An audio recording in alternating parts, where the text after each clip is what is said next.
Moja kati ya issue ambayo imekuwa ni kubwa sana kutokea kitaa kile pale cha wapenzi wa soka, wapenzi wa kabumbu, wapenzi wa mitanange ya kabumbu. Oi, kupona hizi hapa za chini chini ambazo leo hii nimeziona kwa kupitia moja kati ya posts ambazo zimetrend likinoma noma kutokea kitaa kile pale cha social media. Unaambiwa hivi, mchezaji nyota wa soka kutokea nchi ya Ureno, huyu anakwenda kwa jina la Cristiano Ronaldo. Sasa unaambiwa kwamba anaripotiwa kuwa anajiandaa kustaafu soka baada ya kufunga ndoa. As you know, moja kati ya issue ambayo nilikupa za chini chini mimi kama mbea mwenzako bwana, ni kuhusiana issue nzima ya ndoa ya mtu mzima Cristiano Ronaldo ambaye aliweza kuifunga bwana na mpenzi wake ambaye waliweza kudumu kwenye issue nzima ya relationship takribani miaka 10 na wakawa blessed kuweza kupata watoto wawili. Lakini pia kuna kitu cha kuweza kujifunza hapa mjini kati, cause huyu bidada ambaye aliyokuwa ni moja kati ya mtu ambaye amechukua majukumu ya kuweza kuingia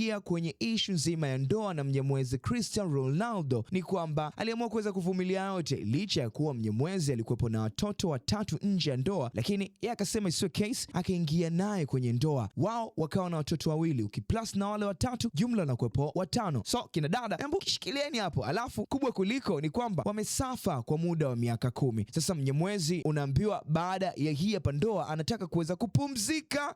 Tuelewane hapo mjini kati, huku ikielezwa kuwa huenda msimu ujao ukawa ndio msimu wake wa mwisho kuweza kulisakata kabumbu. Kwa mujibu wa taarifa zilizochapishwa na chombo kimoja cha habari, Ronaldo anapanga kuhitimu safari yake ya soka baada ya takribani miaka 25 ya kucheza soka la kiwango cha juu. Taarifa hiyo inaeleza kuwa Ronaldo anataka kuondoka kwenye soka akiwa ameacha legacy ya kuvutia na ya upekee baada ya kujenga moja kati ya record kubwa duniani. Ronaldo ambaye amekuwa akicheza soka la kulipwa tangu akiwa kijana, amewahi kung'ara katika vilabu mbalimbali vya Ulaya na pia kwenye timu za taifa kama timu ya taifa la Ureno. Ronaldo ana umri wa miaka 41 na endapo ataamua kustaafu, mwisho wa safari yake utakuwa ukihitimishwa na moja ya enzi kubwa zaidi katika historia ya soka duniani. Alizaliwa Februari 5 mwaka 1985 huko Madeira nchini Ureno. Alianza safari yake ya soka katika Academy ya Sporting CP kabla ya kuhamia Manchester United mwaka 2003. Akiwa Manchester United alijenga jina kubwa duniani na kushinda ligi kama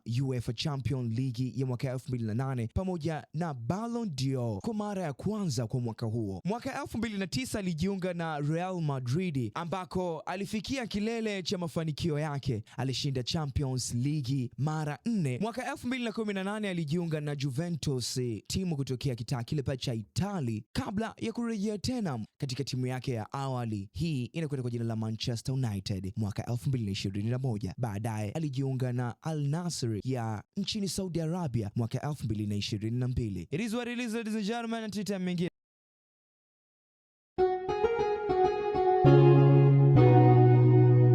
Kasako Media, tunaangazia maisha, tunaandika kesho.